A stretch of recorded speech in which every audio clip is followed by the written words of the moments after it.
I'd always been the one in the background, you know? The quiet one, the supportive wife.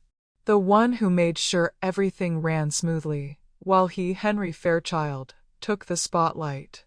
People called him a self-made man, a visionary, and maybe that's what they saw.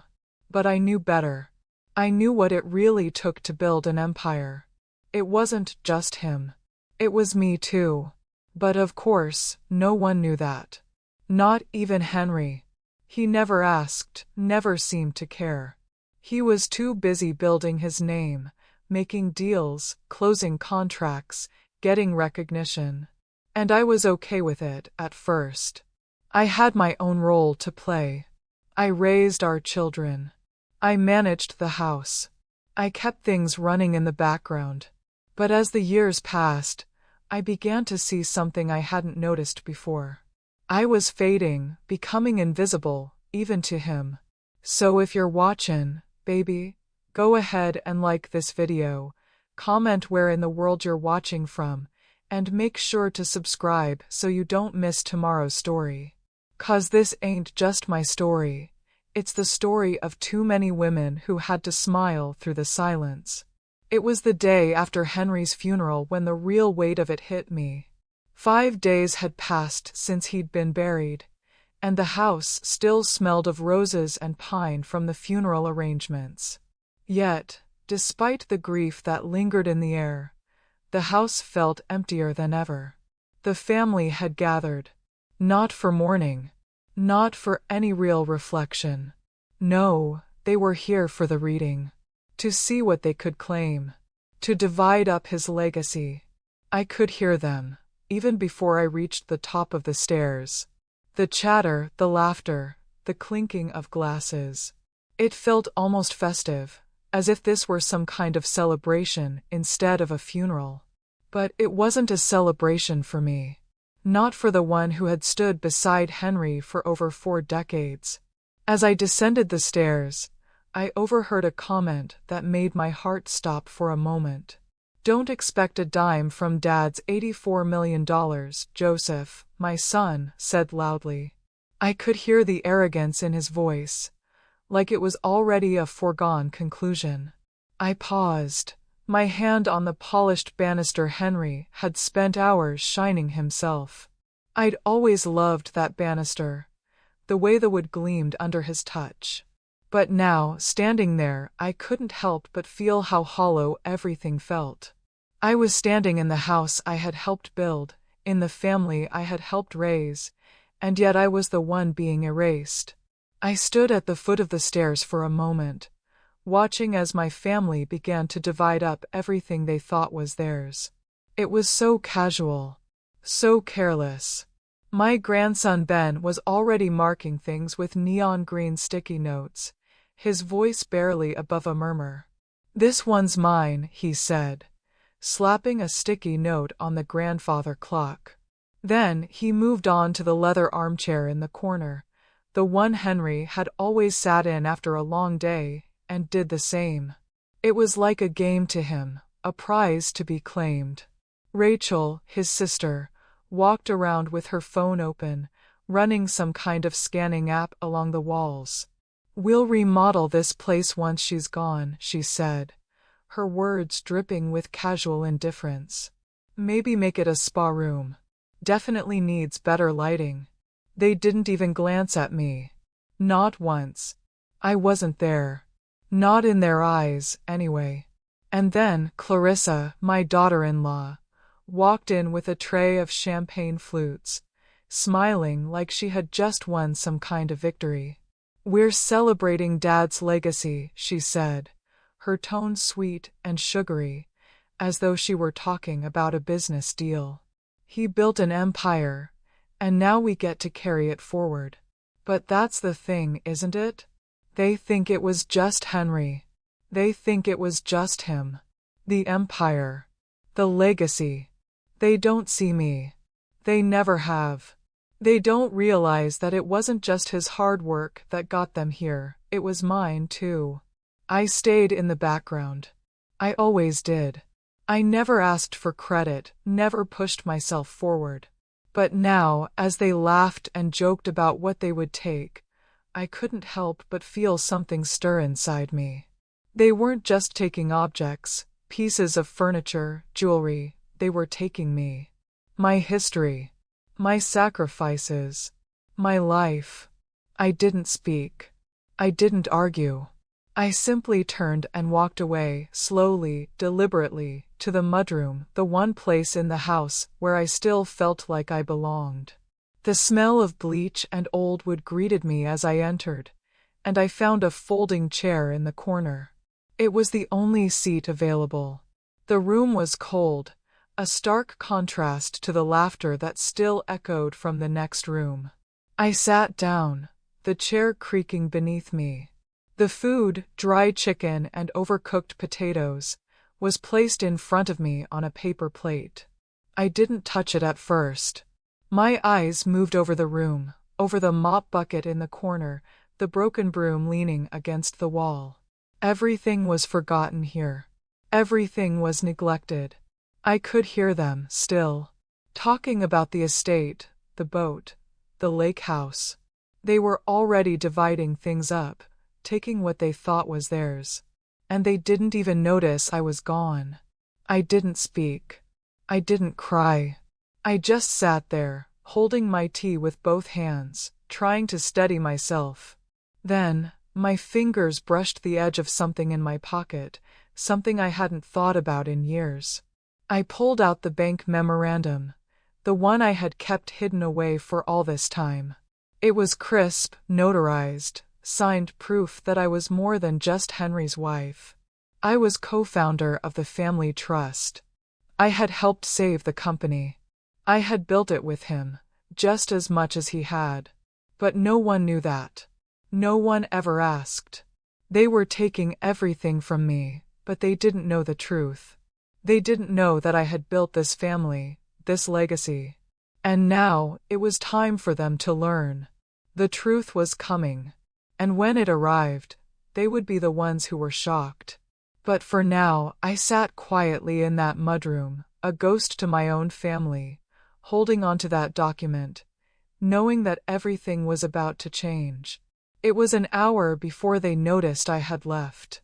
By the time the family gathered in the grand sitting room for the reading of Henry's will, I was still in the mudroom, holding that document in my hand, as if it were the only thing left that mattered. No one came to check on me. No one knocked, no one called. I was as invisible as I'd always been, and I was beginning to accept that this might be how it ended for me. The house felt like it was holding its breath, waiting for the moment when the will would be read. My son, Joseph, was already sitting at the head of the table, his fingers tapping impatiently against the armrest. His wife, Clarissa, was beside him, adjusting her perfect posture with the kind of practiced elegance that always grated on my nerves. Their children, Ben and Rachel, were sitting across from them, each absorbed in their own world. Ben had his phone out, no doubt checking some social media update, and Rachel was already planning their next steps, her fingers scrolling through her latest interior design app. The room was too polished, too clean, too cold for my taste. I could hear the soft hum of the central air conditioning, but it wasn't the cold of the house that chilled me, it was the atmosphere. It was thick with expectation, the kind of expectation that had always been there, looming over me, suffocating me slowly, like a vine creeping up from the ground, strangling the life out of anything it could touch. The door to the sitting room opened with a soft creak, and Mr. Alden, Henry's lawyer, walked in. His presence had always had a finality to it. The man had a way of making even the most casual remark sound like an announcement from the Supreme Court. He glanced at me as I entered the room, my head lowered, my feet light against the floor, trying to move like a ghost through the chaos.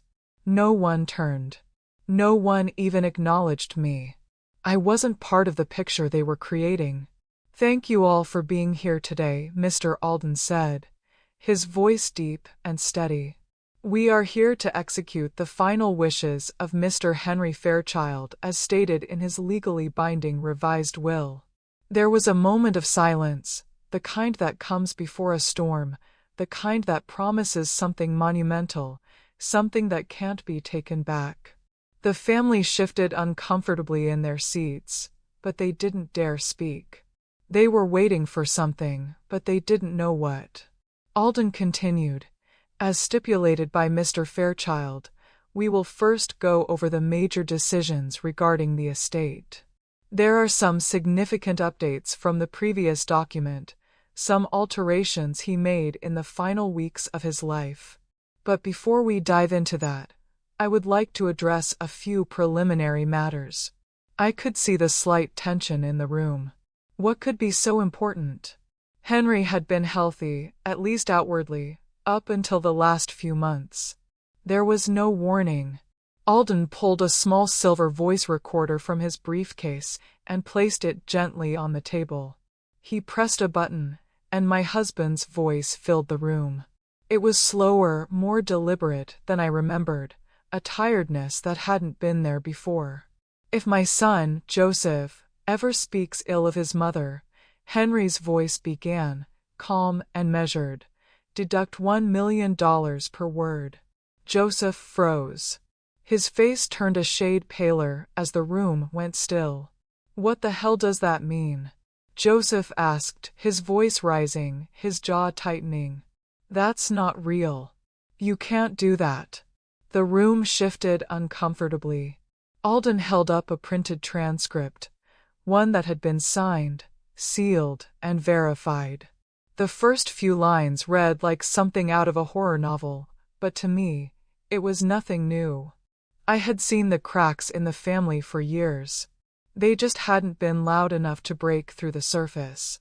Now, Henry's final message to them was coming in loud and clear. Mr. Alden turned to the next page. 1, he read, "She's still breathing." There was a pause, like he was letting the words sink in. 2, "Thought she'd be gone by now." 3, "Check her pulse at the reading."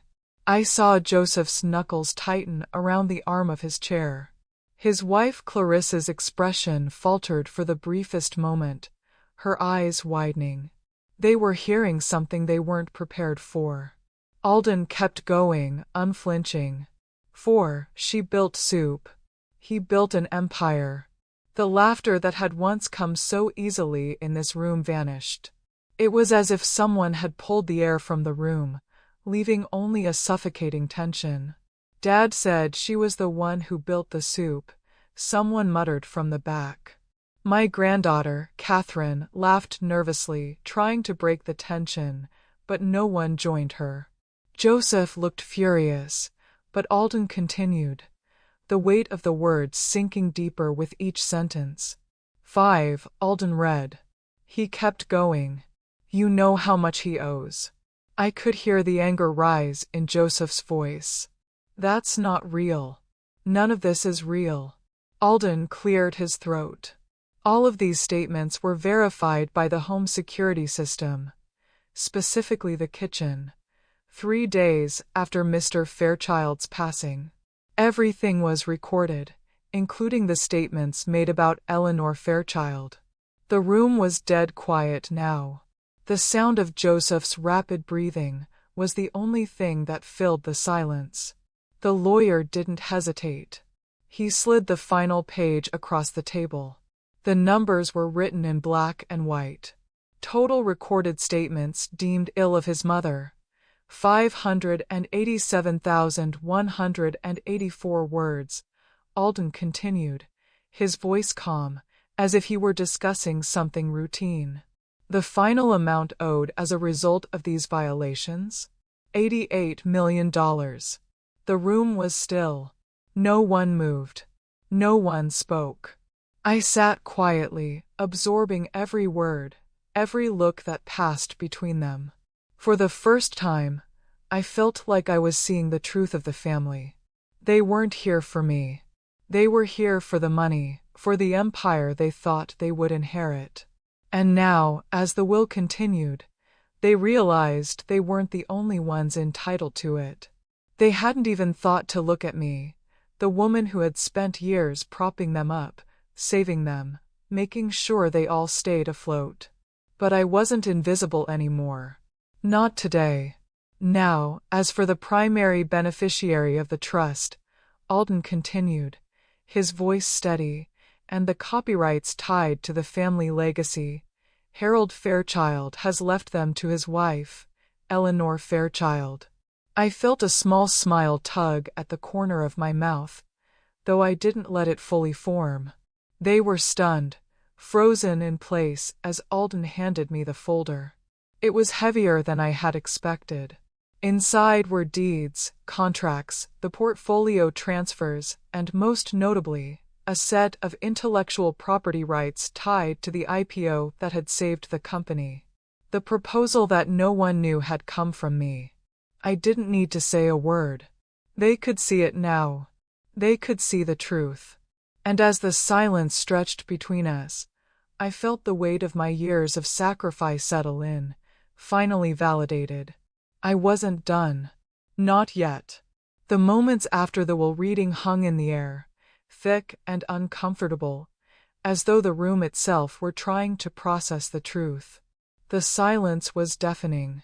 I sat there, hands folded neatly on my lap, watching them. My son, Joseph, sat frozen, his face a mask of disbelief. Clarissa, beside him, was pale, her perfectly manicured fingers trembling around her wine glass.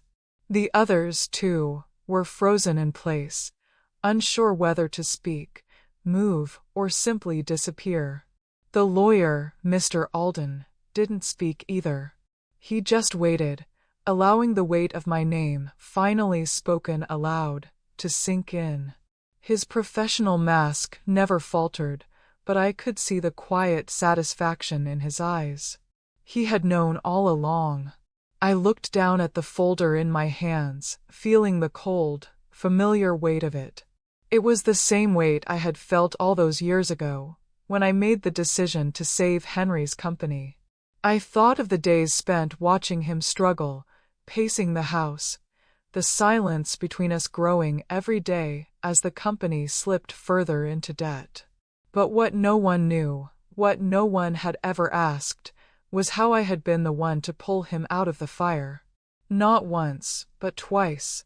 I remembered the day clearly, the summer of 2002, when Henry came home late, his face a mask of exhaustion, his tie loosened, but his shoulders still stiff with pride. He never showed weakness. Not to anyone. But I saw it. The trembling of his hands, the way he avoided looking at me directly. He had tried to be the pillar of strength, the self-made man. But that night, the cracks in his armor showed. The company, his empire, was teetering on the edge of collapse. The clients were pulling out. The investments were drying up. He'd tried everything, cutting costs, restructuring, hiring and firing, but nothing seemed to work.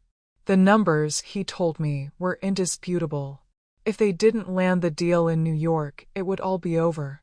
I knew what that meant. He had always been the visionary.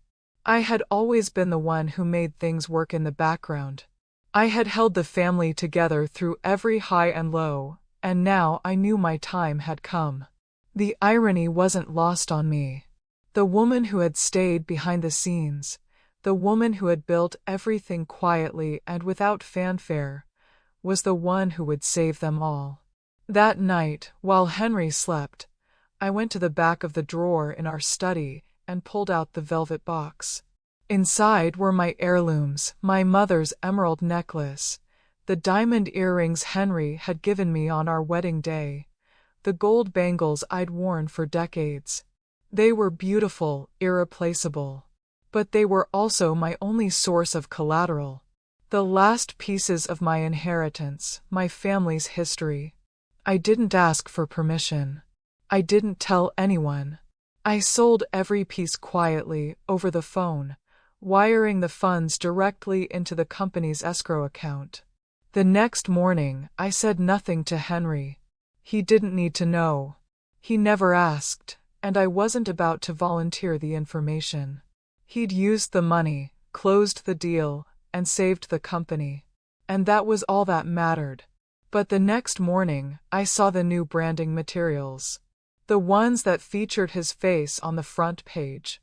It was an image of a man who had saved everything, who had turned the company around. The slogan beneath read, "A legacy built alone." I smiled, quietly, to myself and moved on. I didn't need the credit. I never did. But I also didn't need to be erased. Now, here I was, sitting in the same room with the people who thought everything was theirs. They hadn't even realized they'd been standing on the foundation I'd built, the work I'd done behind closed doors to make sure they had everything they ever wanted. It wasn't just the money. It wasn't just the house or the cars or the lake property. It was everything. The quiet moments of support, the nights I stayed up late after everyone else had gone to bed, the sacrifices I made without anyone knowing, without anyone asking. I looked up from the folder, and for the first time in hours, I met my son's eyes. His face was pale, his hand gripping the arm of his chair as if he were trying to steady himself.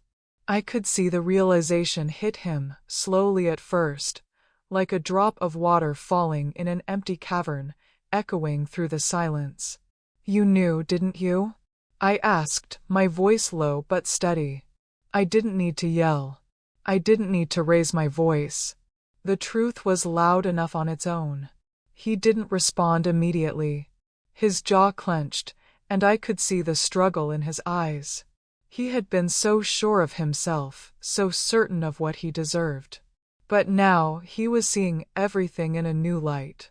Everything had changed. The truth always does that. "You thought I was just a housewife, didn't you?" I continued, not breaking my gaze. "You thought I was just here to serve you all, to be a shadow, to clean up after your messes. You thought you could erase me, just like you erased every trace of my work. But I'm still here, Joseph. And the truth is finally being spoken." His eyes flickered with guilt, but he still didn't say anything. Instead, he looked away, his gaze turning toward the floor. I didn't want him to feel guilty. Guilt wasn't going to fix anything. I had spent my whole life carrying the weight of our family, of this house, of everything we built together. And I was done. I turned back to Mr. Alden, who had been quietly watching the exchange between me and Joseph. "Continue," I said. There was no need for theatrics. This was just the beginning of something that should have been acknowledged years ago. Alden nodded, unfazed by the tension in the room. "As per Mr. Fairchild's wishes, Eleanor Fairchild is not only the primary beneficiary of the estate, but also the rightful owner of the intellectual property tied to the company's IPO." He pulled out a second folder from his briefcase, handing it to me. I opened it slowly, the papers inside rustling softly. Among the documents was a legal letter confirming my sole ownership of the patent tied to the stabilization model that had saved the company, the one Henry had presented as his own, the one that had earned him millions, but had been written by me in the quiet of the night while he slept. There, beneath my signature, was the name Eleanor Fairchild in ink. Not a pseudonym. My name. The name that had been erased for years, finally written into the records. It wasn't the money I was after. It was an acknowledgement. The respect. The recognition that I had always deserved but never received. And now, finally, they would see it. They would see me. I could feel their eyes on me now. The tension had shifted. It wasn't just the shock of the will reading anymore. It was something else. They were looking at me like I was a stranger. As if the woman they had thought of as the housewife, the background figure, the invisible one who cleaned up their messes, was somehow different now. They were seeing me for the first time, not as a person, but as a symbol of everything they had taken for granted. Joseph's hand was still clenched tight around the armrest of his chair. He hadn't spoken a word since Alden had laid out the documents that linked me to the success of the company. The company he thought had been built by his father alone. His face was a mixture of confusion, shame, and, yes, maybe a touch of fear. But not fear of me, fear of the truth. I had always been the one to clean up. The one who kept the house running when everything else seemed to be falling apart. But I was done being invisible. I wasn't a ghost in this story, not anymore. The family had used me for too long, and now it was time to show them what they had failed to see all these years. It wasn't always this way, of course. There had been a time when Henry and I had been a team. The kind of team that made others jealous. We met young, full of dreams. I was the quiet one, the one who had been raised to support, to nurture, to put the family first. He was the visionary, the man with the big ideas, the one who saw things others didn't. We complemented each other perfectly. But as the years passed, the roles shifted. As Henry's company grew, so did his ego. He became the face of everything, his face on the cover of business magazines, his name on the door of every major corporate client. He built the empire, so it seemed. But he never saw what was happening behind the scenes. When things started to go south, when the company faced bankruptcy, I saw it. I watched him struggle, the weight of failure bearing down on him. And that was when I knew. I knew the kind of sacrifice I would have to make to save everything we had built. I had kept my dowry, my mother's emerald necklace, the diamond earrings Henry had given me on our wedding day, the heavy gold bangles that had once belonged to my grandmother. They were precious to me. They were all I had left of my past, of the women in my family who had built their own legacies, but they meant nothing compared to saving our future. That night, while Henry slept, I took them all out. I didn't ask for his permission. I didn't need to. I sold them, quietly, discreetly, and wired the money into the company's escrow account. I did it all without a second thought. He didn't know. He didn't ask. He just used the money to close the deal, and the company was saved. But it wasn't just his doing. It was mine, too. And yet, when everything turned around, when the company began to thrive again, I was left standing in the background, invisible. No one knew what I had done. Not Henry. Not the kids. Not anyone. They all thought it was Henry's genius, his brilliance. But it was me. I had been the silent partner in all of it.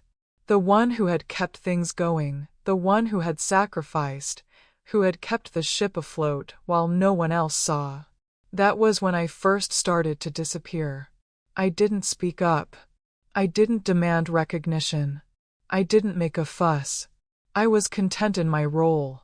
But that contentment slowly turned into something else.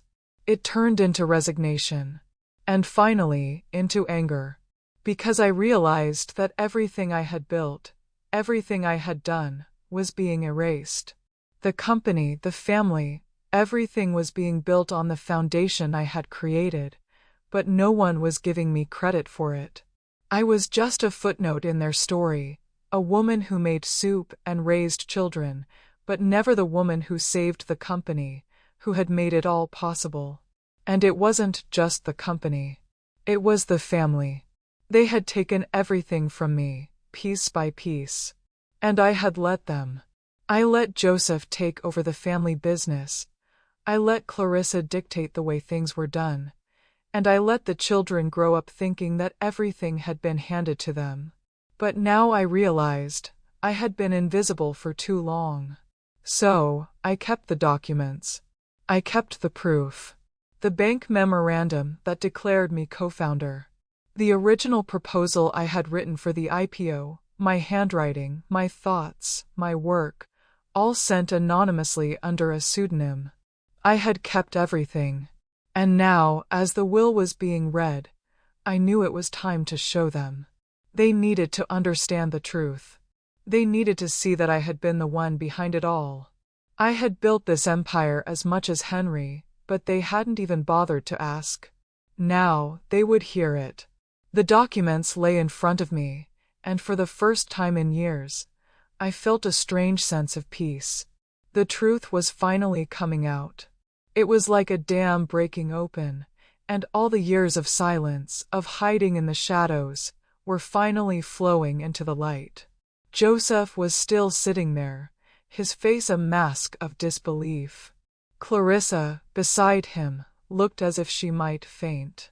The children hadn't said a word since the reading began, but I could see the confusion in their eyes. They didn't know what to make of me. They had no idea who I really was. I was tired of being invisible, tired of being the woman who had supported them all and never been given anything in return. I turned to Joseph, who still hadn't spoken. His hands were clasped tightly in his lap, his body rigid. "You thought I was just a homemaker, didn't you?" I asked, my voice soft but steady. "You thought I just took care of the house and raised you while your father did all the important work. But you were wrong, Joseph. I was there.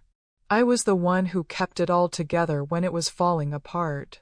And now you're seeing the price of that silence." He looked at me then, really looked at me, and for the first time in years, I saw a flicker of something in his eyes, something like understanding. It wasn't guilt. Not yet. But it was a shift. And it was all I needed. For the first time, I felt seen. Not by the world, but by my son. And that was enough. The silence in the room was suffocating, thick with the weight of revelations that had been years in the making. I could feel the eyes on me, too many eyes, too many expectations. But this time, I didn't flinch.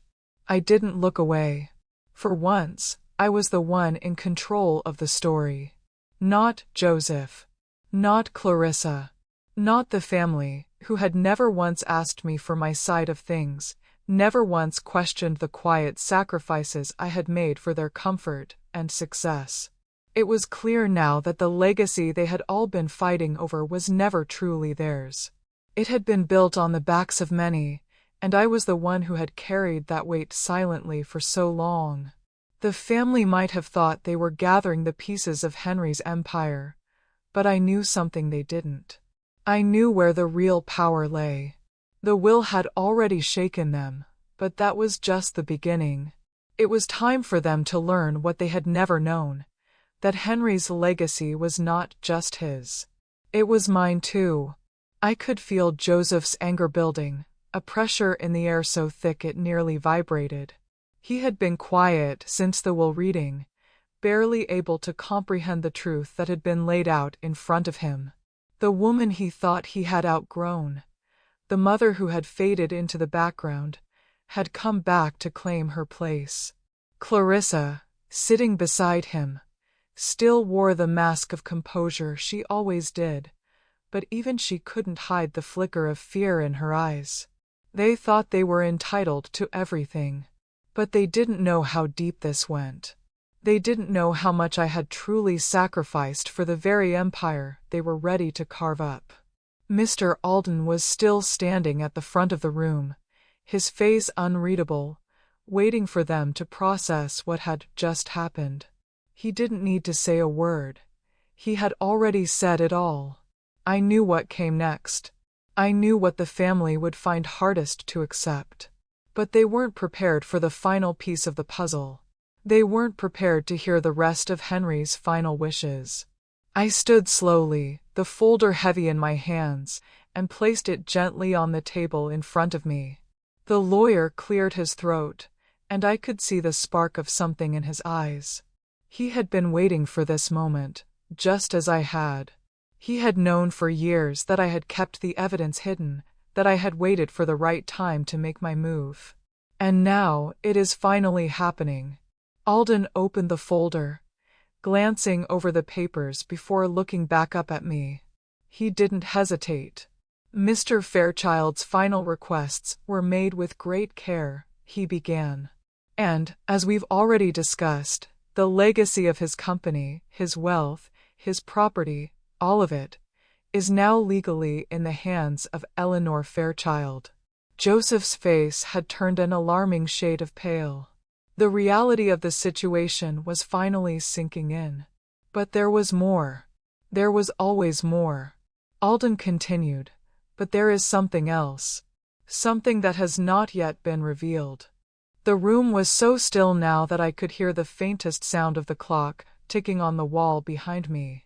Every second felt like it lasted an eternity, each one marked by the weight of what was to come. This, Alden said, holding up a different document, is a patent, registered under the name of Eleanor Fairchild. He paused for effect, letting the name settle in the air. Joseph's eyes widened. Clarissa shifted uncomfortably in her seat.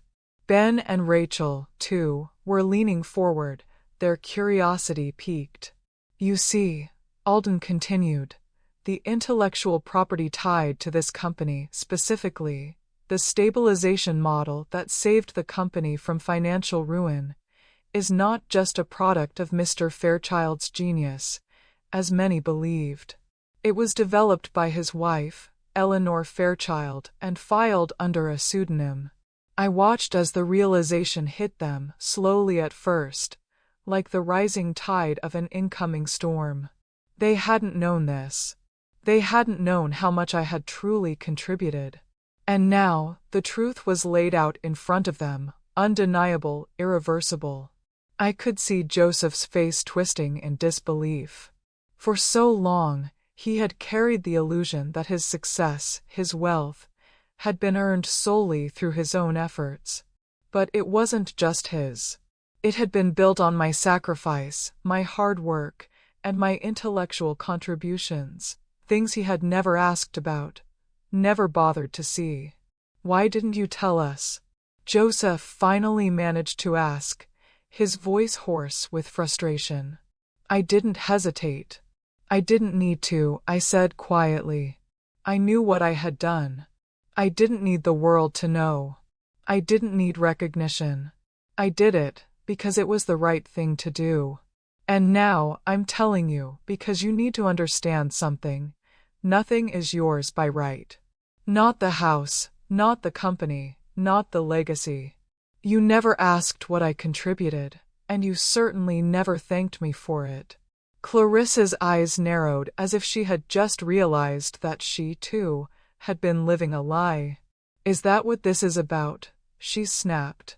Money? You're doing all this for money. I looked at her, unflinching. It's not about the money, I said. It's about the truth. About finally having a voice again.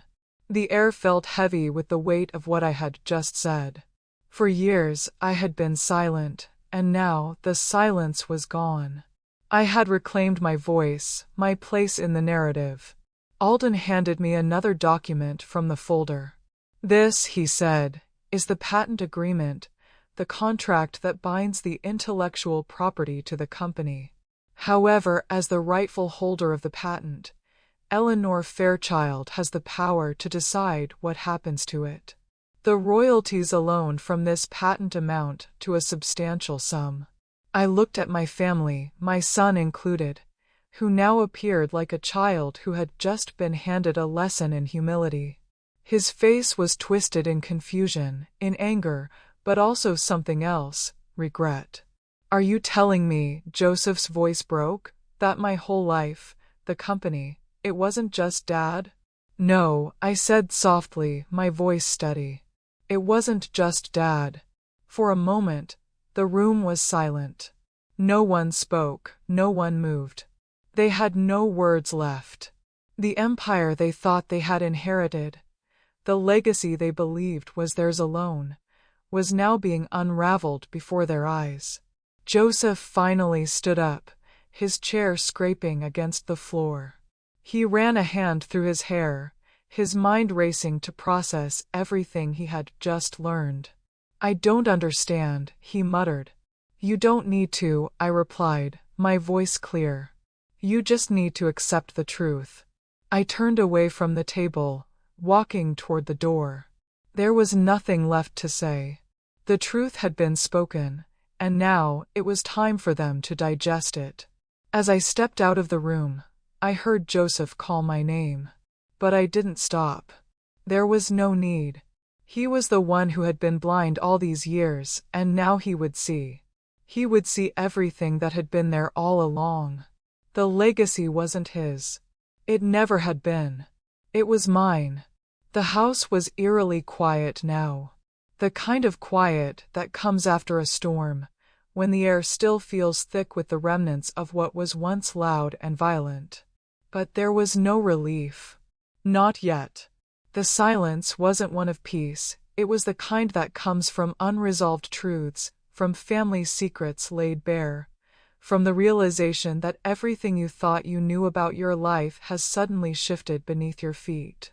I stepped into the hallway, the same hallway that had echoed with laughter and celebration when they thought they had already won. Now it was a tomb, a place where they had divided my life into neat little pieces, taking what they wanted and leaving the rest behind like unwanted relics. I had heard Joseph call my name as I left the room. He hadn't followed. Not yet. But I knew he would. They all would. The door to the sitting room opened just as I reached the foot of the stairs. Joseph was standing there, his expression torn. There was a mix of guilt, anger, and something I hadn't seen in him for years, fear. He wasn't afraid of me, not really. No, he was afraid of what this meant for him, for the life he had built on the foundation of lies. You need to talk to me, he said. His voice quieter now, the defiance gone. I don't understand any of this, Mom. I just don't get why you didn't tell us. All these years, you've been quiet, and now you've just dropped this bomb on us. Why? I turned slowly, meeting his gaze.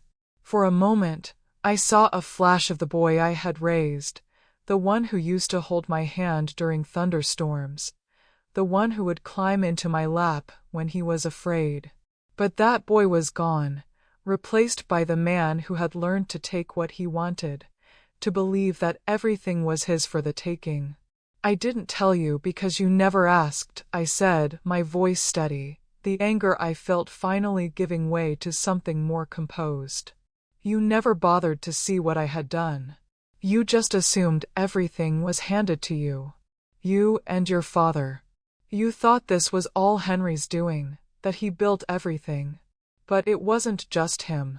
It was me too. Joseph's jaw tightened. He stepped forward, his expression almost pleading. I don't know what to say, Mom. This isn't how it was supposed to be. We were supposed to inherit this together. You and Dad built this. You were the heart of everything. I don't know how to process all this. I stared at him, my heart heavy. I was the heart, yes, I said softly. But hearts can be ignored, Joseph. Hearts can be replaced, discarded, forgotten. That's what you and your father did. You forgot me. You thought I was nothing more than a caretaker, a shadow in your lives. You never saw me for what I truly was. And now you're shocked. You're angry because I'm finally telling you the truth. His eyes narrowed, a flash of defensiveness flickering across his face. I didn't forget you. But you've been living in the past, holding on to things that don't matter anymore. The company is ours now, Mom. It's all changing. We're the ones who have to keep it running. What difference does it make who did what 10 years ago? You don't have to be angry with me. Don't you dare try to turn this on me, I said, my voice growing firmer. I'm not angry with you. I'm angry at myself for letting you think that this was all yours to take.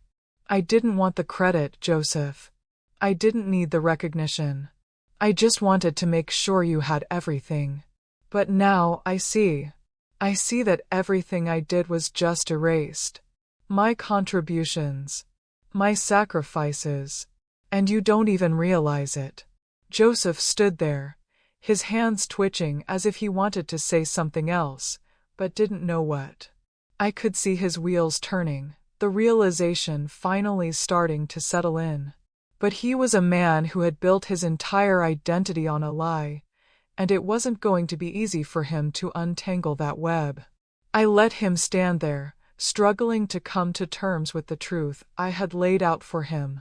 There was nothing more to say, at least not yet. He had to come to his own understanding, just like I had. He had to realize that nothing was ever as simple as he had believed. There were no easy answers. And for all his arrogance, all his entitlement, this truth would hit him harder than anything I could say. After a long silence, Joseph finally spoke again, but this time, his voice was softer. "I didn't know," he whispered, almost to himself. "I didn't know what you did for this family. I didn't know it was all you. I thought you were just the one who cooked, who kept the house together. I didn't know it was you who saved us." "You didn't ask," I replied, my voice gentle now. "I did it because I loved your father. And I loved you. But I won't let you erase me anymore. Not after all this." There was a long pause. I could see the weight of my words pressing down on him, making it harder for him to breathe. But I wasn't going to soften. Not now. Not after everything I had given up. I walked past him, heading for the front door. The conversation was over. For now. Behind me, I heard him speak again, his voice more uncertain than before. "I didn't know you felt this way, Mom. I didn't know." I turned just before I left the room. "You should have asked," I said quietly. "You should have listened. And maybe if you had, you would have seen that I was never invisible. I just chose to be silent." The sun had begun to set as I stepped outside. The roses along the driveway, the ones Henry had planted so many years ago, were withering, their petals curling in the dry heat. But I didn't feel sadness as I looked at them. I didn't feel regret. I felt something else, a quiet resolve, the calm that comes when you finally stand firm in your own truth. The house behind me was still. The laughter, the clinking of glasses, the sounds of my family dividing up what they thought was theirs, it all seemed distant now. They didn't know it yet, but this house would never be theirs. It would never belong to them the way they thought it would. Not anymore. I walked away from the house, the place that had once been filled with life, laughter, and love.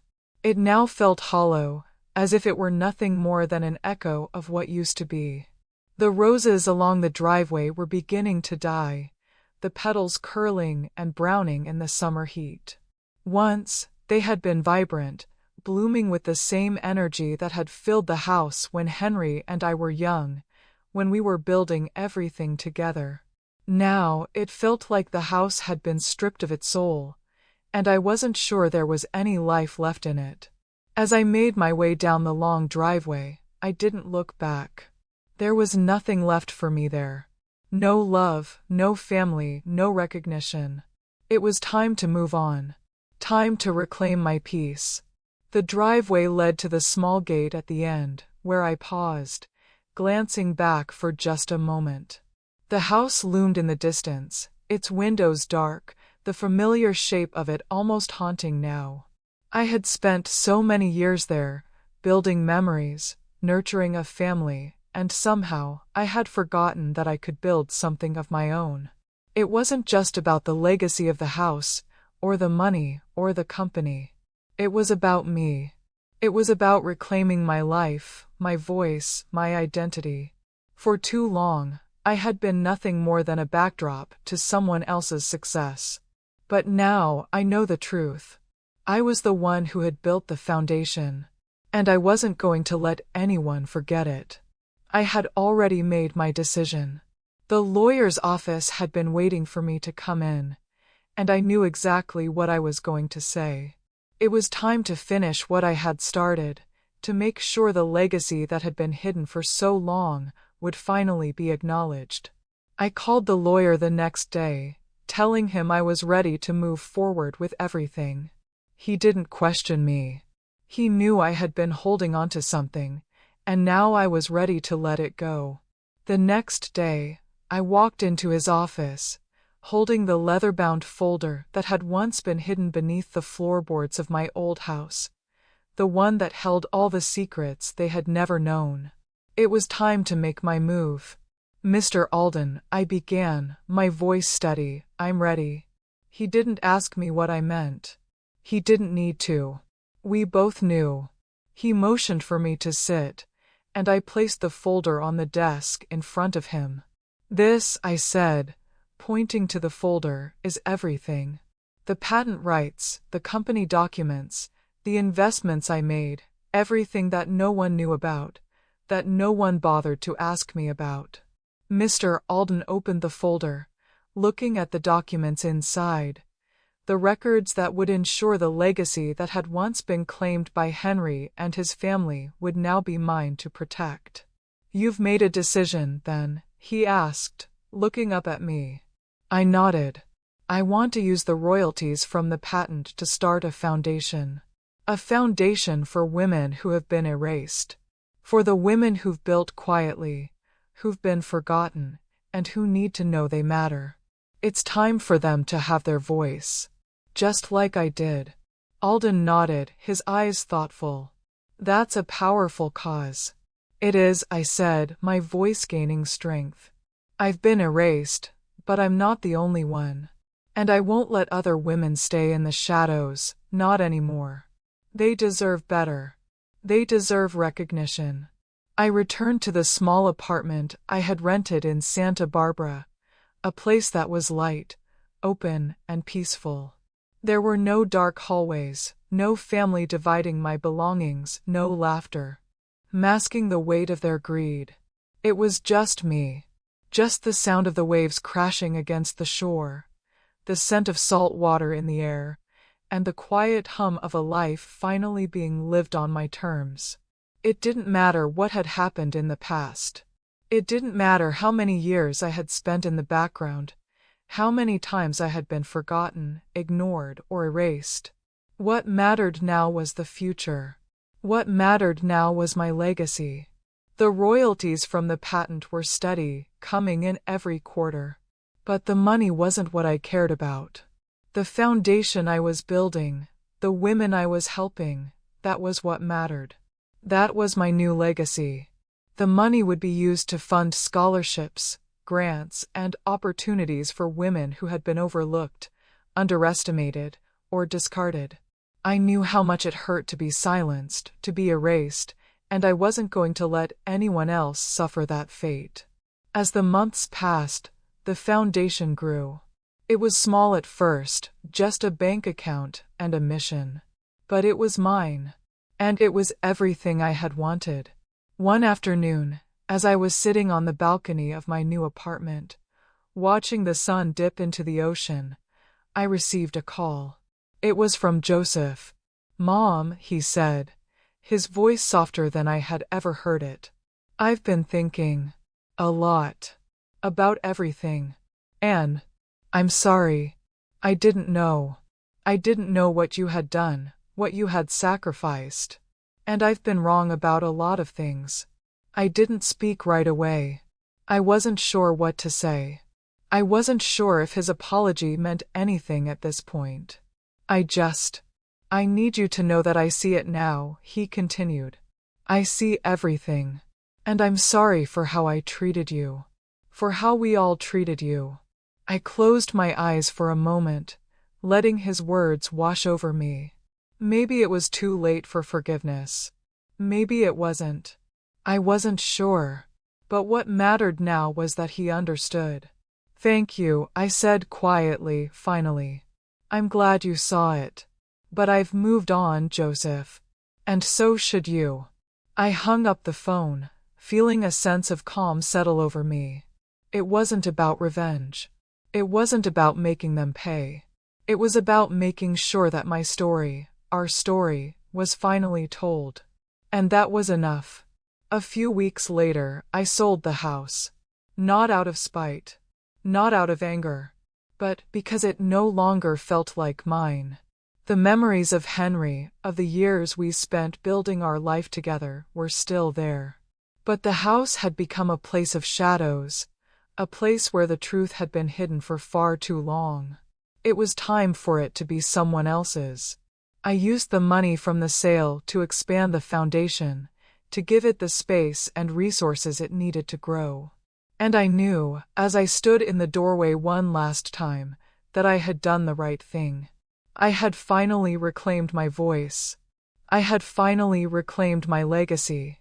I moved into a small penthouse near the sea, a place where the wind always carried the scent of salt water and the sound of waves crashing against the shore.